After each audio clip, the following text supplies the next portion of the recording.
2020 has started off with a paradigm shift. The change in working patterns, fast transition to more online-based operations, the economic crisis, all this has emboldened cyber criminals. Are we expecting a new long-lasting surge of cybercrime? Our next speakers are already online and they are ready to talk about that.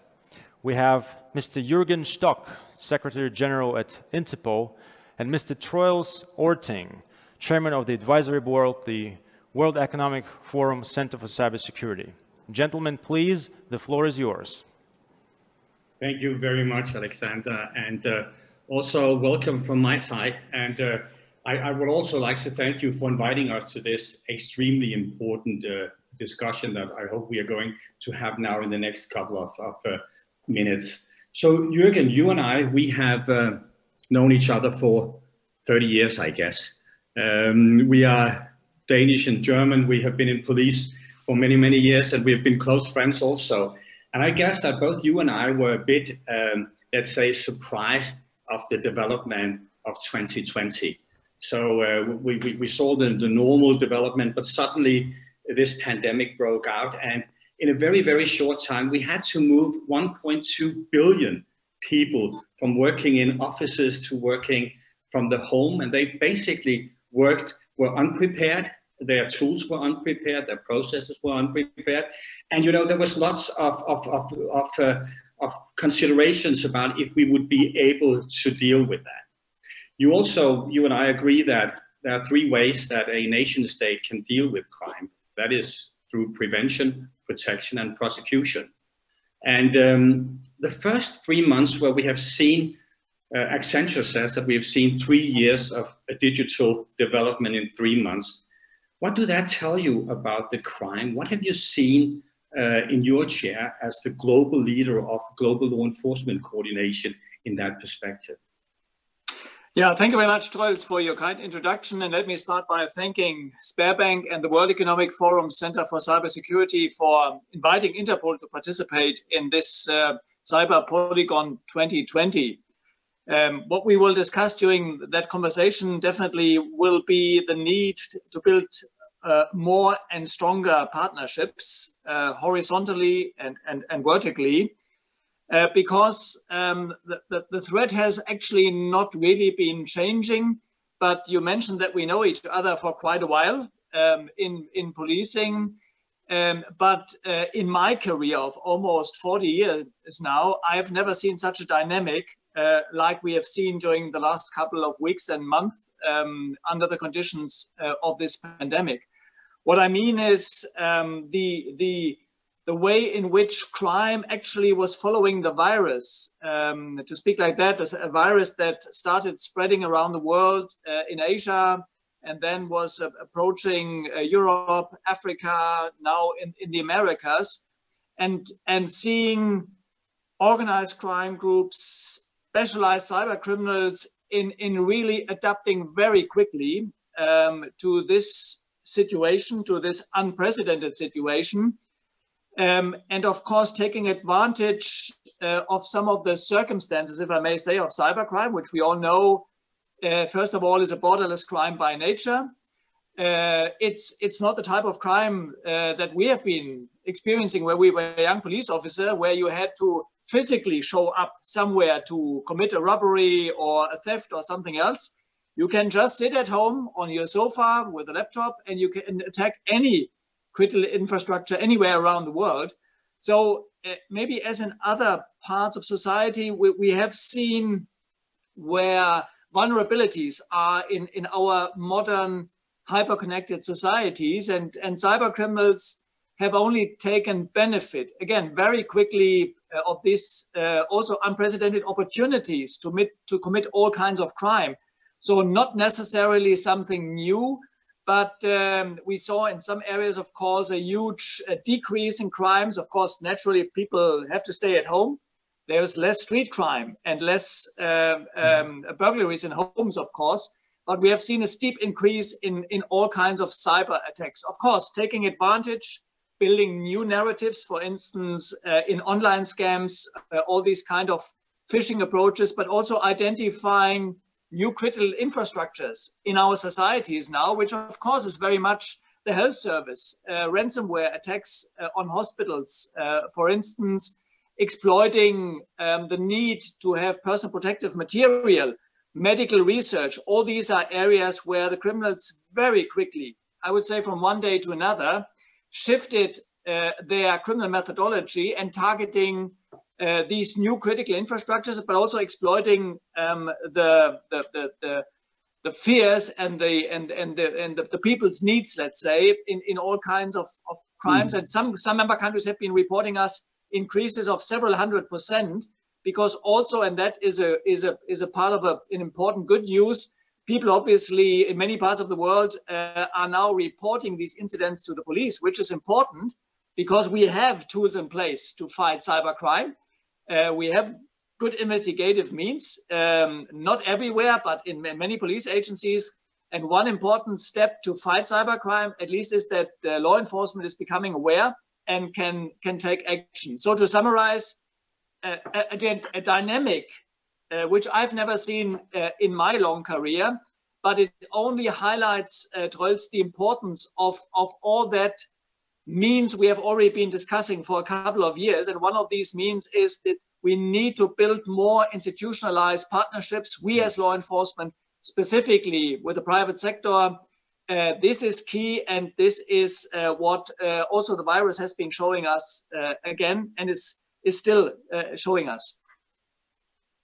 Yeah, I agree with you in many ways that we have seen a dynamic and a pace that is rapid.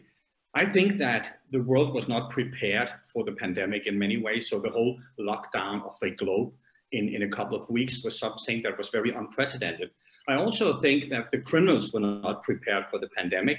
So I think what we have seen is a bit more of the same. So it's more or less the same crime that we see an increase of. So you see more phishing, you see more ransomware. You will probably see an uptick also in DDoS attacks in the future, because we are more dependent on these online tools that we used to be. But I'm a bit more concerned about that the criminals, as far as I know, and you probably know better than me, are now really planning what the next step is to take full advantage of our work from home, because I guess that you also agree that we will probably not go back to the time that we did before. We will not go back to offices. I think that you will see that more people will work from home. There will be more flexible work relationship. And that also means that what we are dealing with now will stay. It will not disappear.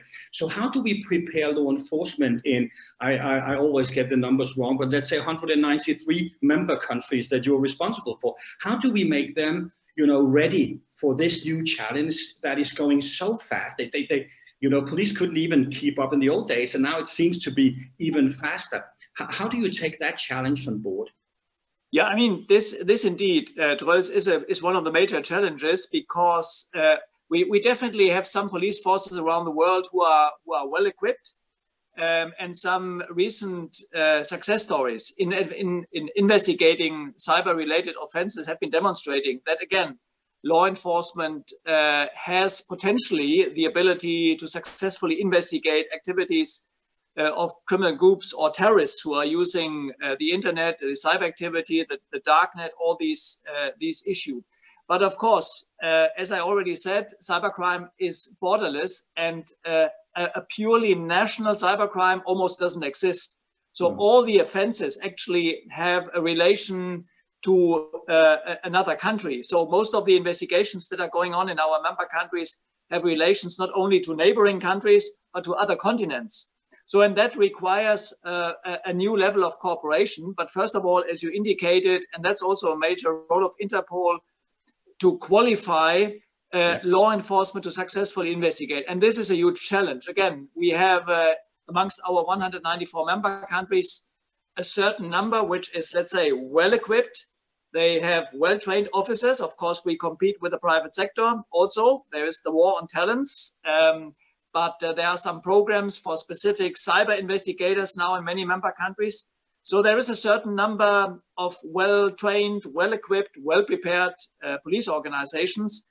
But we also have a considerable number of member countries who need our collective support. who have almost nothing. We have member countries within our global community where Interpol is paying the monthly fees for electricity, or where Interpol is paying the fees for access to the internet. So those who are lacking the basic capabilities to successfully investigate crime. Why is that relevant for the rest of the world? Because any attack against a critical infrastructure can start exactly in this country.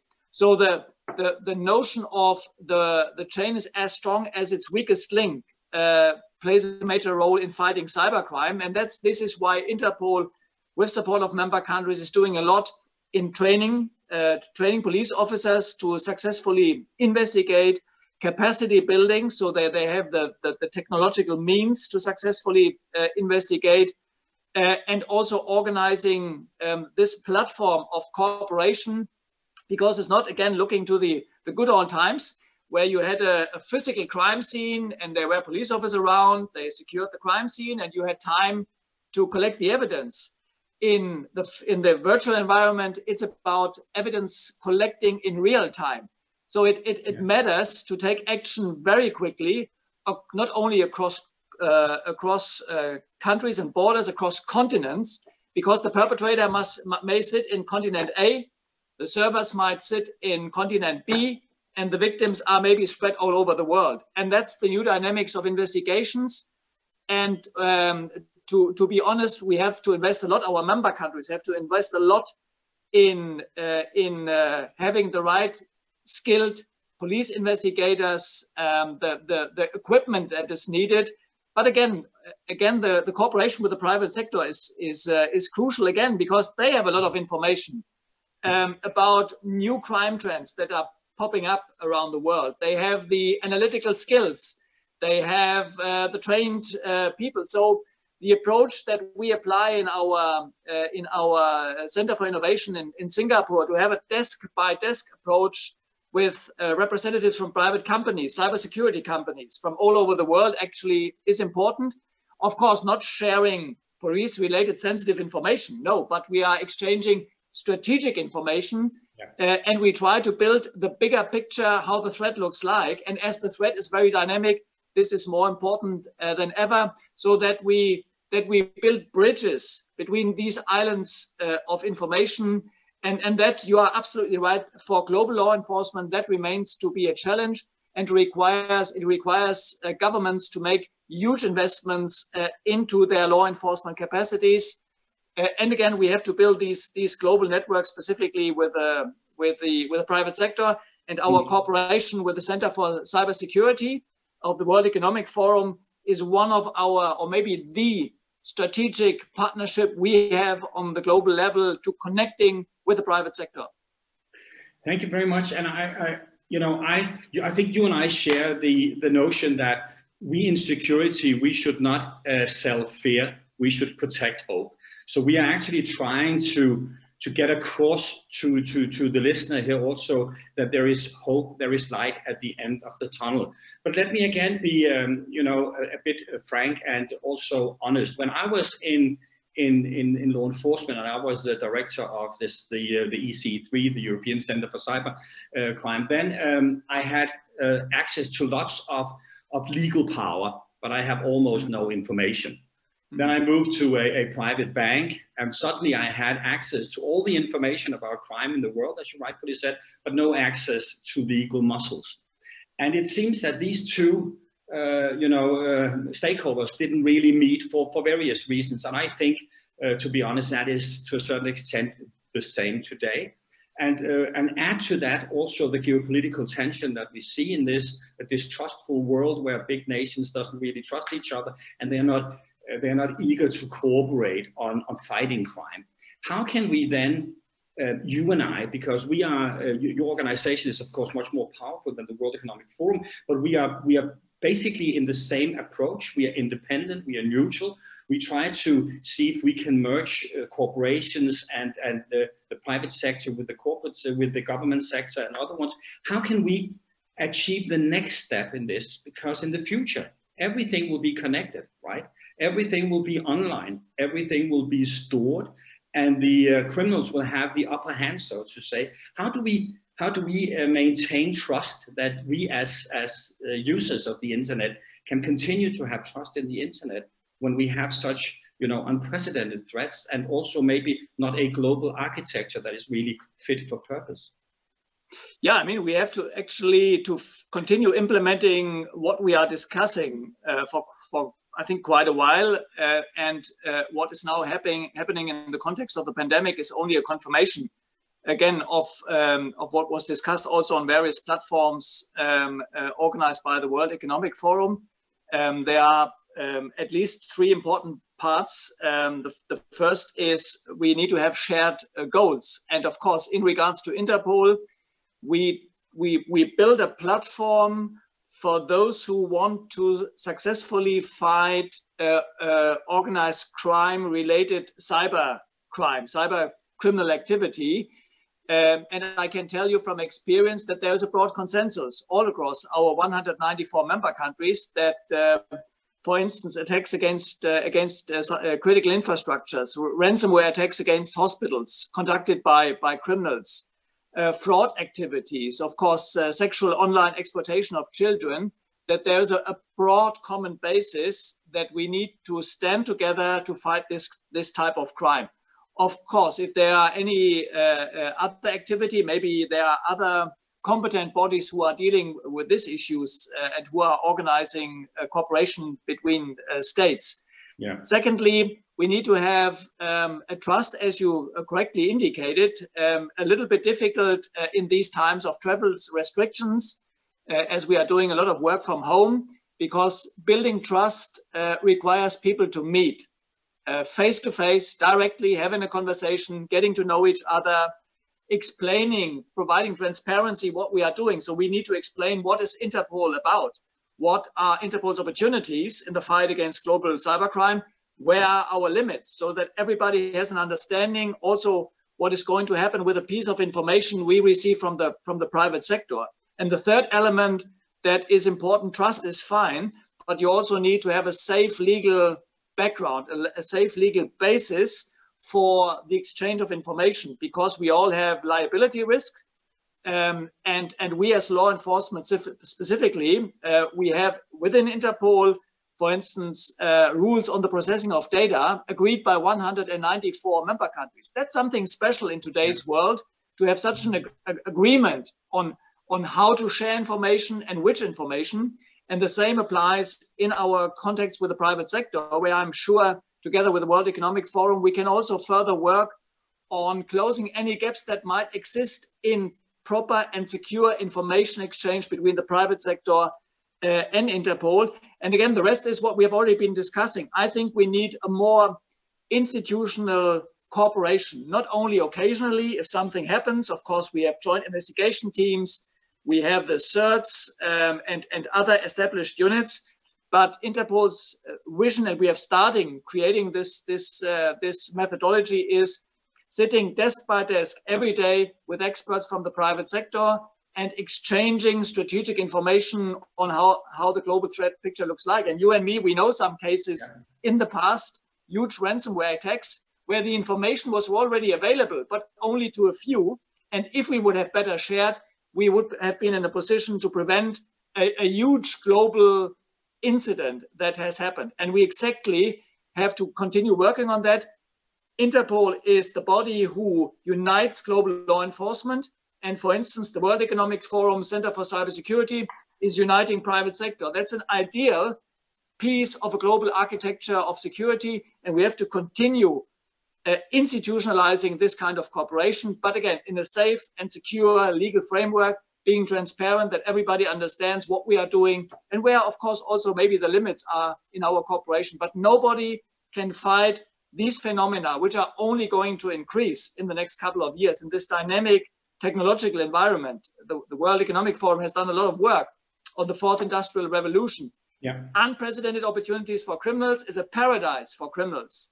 And if we don't enforce that way in building stronger alliances, we risk to fail. Yeah, and again, I think your starting point is that has to be a global cooperation, right? So this is also what we do in the World Economic Forum, and I'm happy for your support in that. And Interpol is actually active both in our advisory board, but also in a lot of projects. And you are building, together with us, a global architecture that we can actually do something and not just talk about it, but actually also engage in this. I also think that we can use technology also to help us. It's not always our enemy. We can use, for instance, we have a project on homomorphic encryption, which will enable us to exchange information without that you can read what's in these information, but we can only see if there is a match, and then we can have a legal procedure for revealing these information, which again, I think is a huge step forward. But if we go back to our host today, Sberbank, that has also been, I would say, with BuyZone, very forward-leaning in sharing information.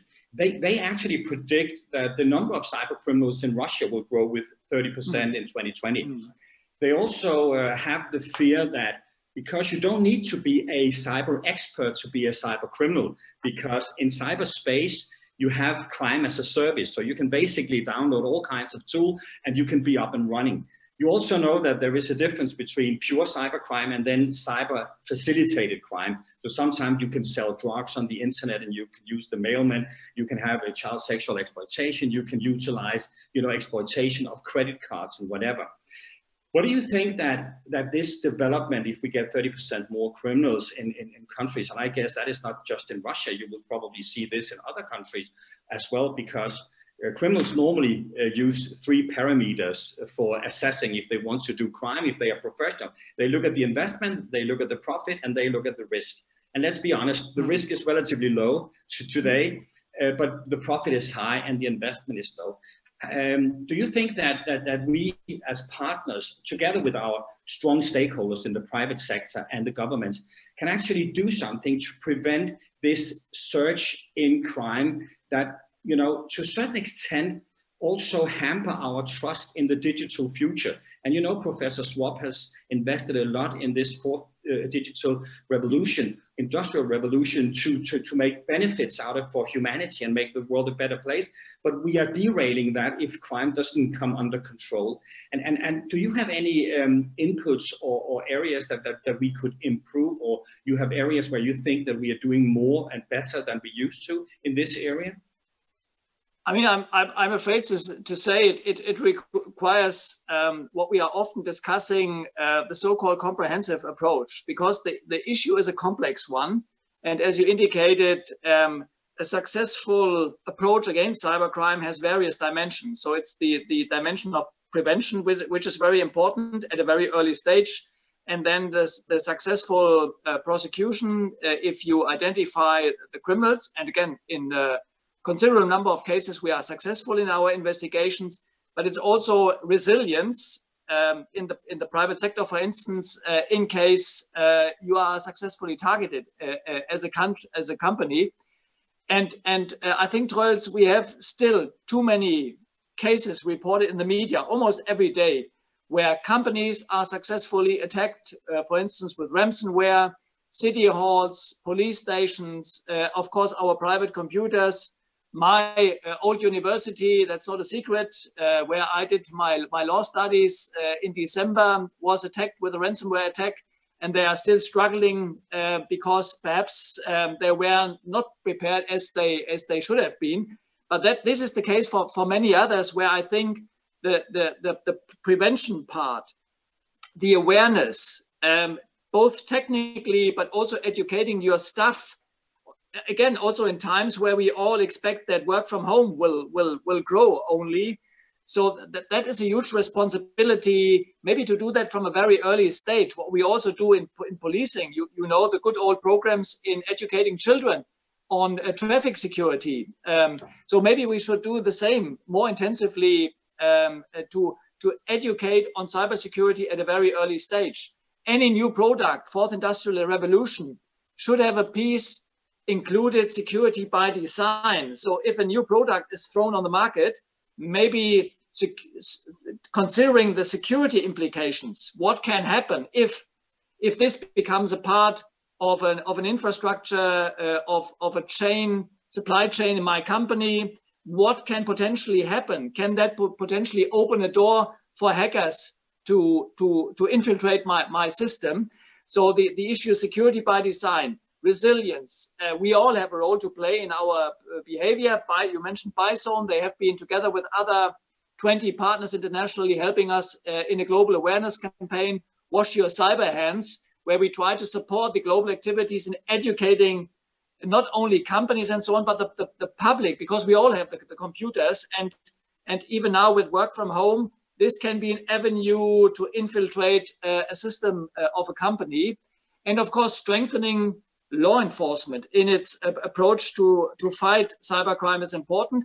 And currently, the situation has not been changing. Maybe the cases we become aware of are maybe only, the estimates go something between 3, 5, 8% that are really happening. So we have a huge dark number of cases that are still not reported to the authorities, whether it's police or specialized cybersecurity authorities in countries. So there is a lot to do on all these avenues, but that's required in the fourth industrial revolution, because otherwise we will have an increase year by year in opportunities for criminals. And maybe at some stage we are not well prepared. And at the end of the day, if I use the mobile banking system, I want to trust the system. If I don't trust the system, I'm not using it. No. So it's a key element that at least we provide this basic security level. And of course, as we know, it doesn't require, as you're in your private home, all the high sophisticated security measure. Very often it's the very simple update, the standard software you might use or update in your systems to provide a good level of protection. So all these avenues need in a coordinated way, not only nationally, but also regionally and globally, to be facilitated. And Interpol and the World Economic Forum, I think we are two important facilitators at the global level. And again, as all of these issues cannot be only dealt with on a national level, this coordination is strongly required on all these avenues, let's say, in the supply chain of security, so that we all feel we can safely, and our children can safely maneuver in the virtual world, because we all definitely agree. On the other hand, that provides huge benefits for human beings.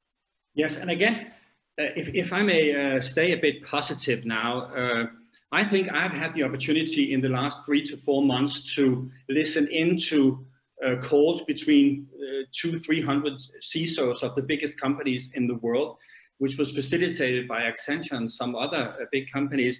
And I'm actually confident that in the prevention side and in the protection side, we have taken up the challenge and we are increasing at pace.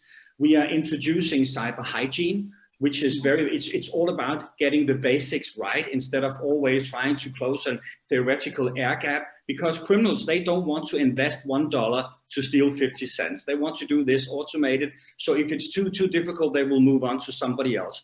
So, and I actually think that we have managed a lot in that direction. And I also think, as you rightfully said, that we have now created awareness. For instance, we have another project where Salesforce and Fortinet are delivering free education for everybody. There's been more than 1 million people who have downloaded education tools so that they can become cyber forensic experts or cyber incident experts during the COVID crisis. So we're actually doing a lot in that area to mobilize everybody in the globe. And I think that is a positive sign. And there will, of course, be no roses without thorns. And there will also continue to be thorns here. But as long, I think, where Interpol, the World Economic Forum, and our very strong stakeholders work together, and I would say also this conference is a token of that we can actually do this in Moscow, right? And talk about cybersecurity and cybercrime. And it's not just something that is isolated to East, West, North, and South, but it's a global issue for us.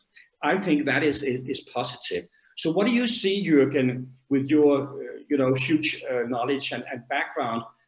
Where do you think, quo vadis, Dominic, where are we heading? I think the digital transformation will continue. We have no influence on the pace of that, so that will. How do we, continue to keep up, or maybe see if we can probably not be ahead of the criminals, but how do we keep up, and how do you look at the future if you should summarize that?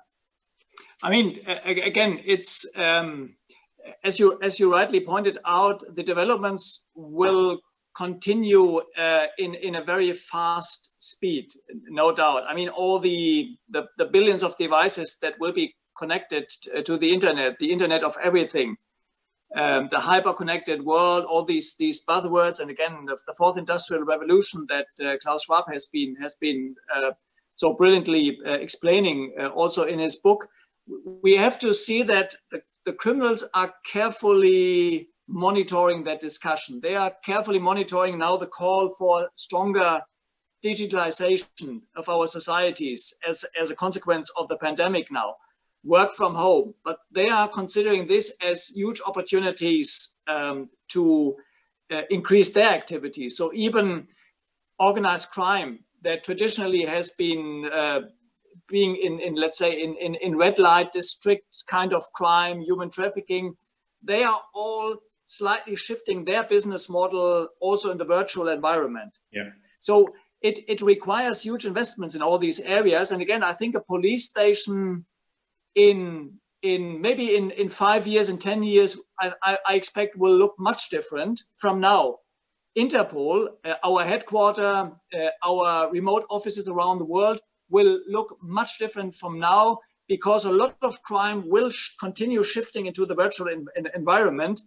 And that requires, again, governments and all of us to make investments in all these areas so that we have a clear chain of activity in doing whatever we need to do in terms of prevention, but also in prosecuting, not to forget the judiciary. So it's not only the police investigating, but it's also the judiciary, courts, prosecutors that need to follow the speed that we sometimes have as law enforcement, well connected globally. There is no equivalent in the judiciary system currently.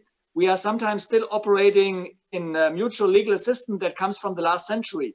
Yeah. And that also, again, that indicates another point which currently provides sometimes some headaches, because we need to do that with speed. If we don't have the speed, we cannot follow that development. And again, the major risk is that if people are considering the internet as a crime scene area and not as a basis of communication, well-being, trust, then we have a problem in implementing one or the other new technology, which requires the support of our societies, and not people sitting at the fence and saying, let's wait and see.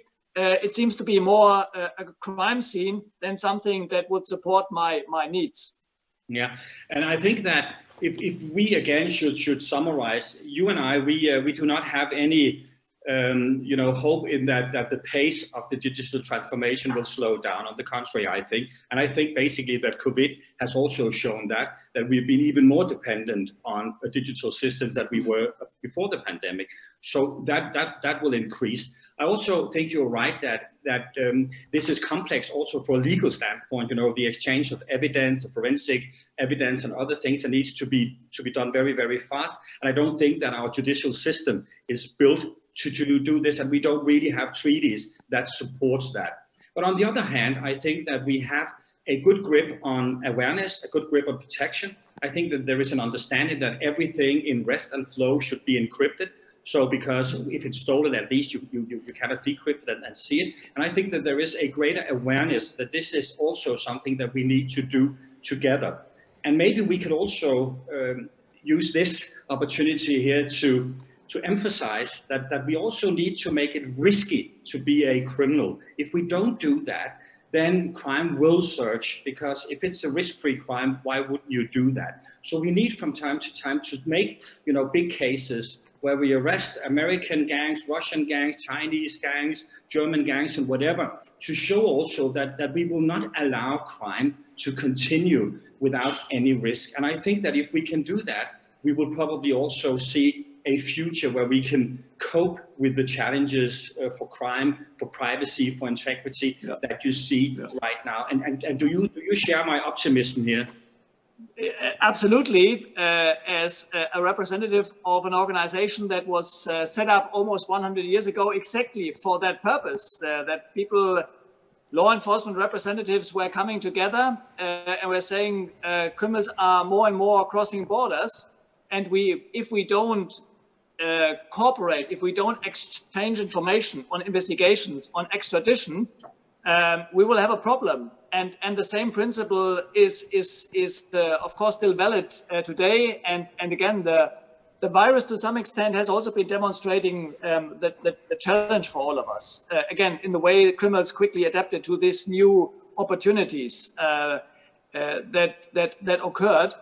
So the basic principle of Interpol providing a platform where 194 police officers, based on a agreed legal framework, can come together, join their forces, exchange their knowledge, and start targeted operation. That's something we are currently doing, whether it's Drangheta, where we recently have been starting a kind of cooperation around the globe, which never existed before at that level. Also the commitment of countries in using Interpol.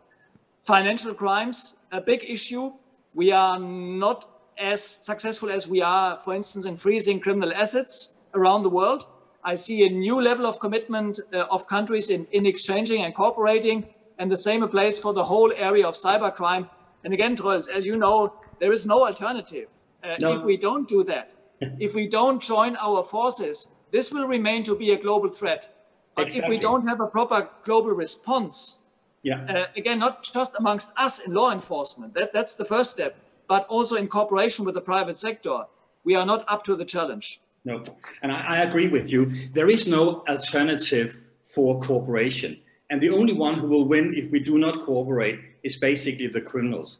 And we don't want that to happen. So I think that we could continue our great cooperation in the World Economic Forum.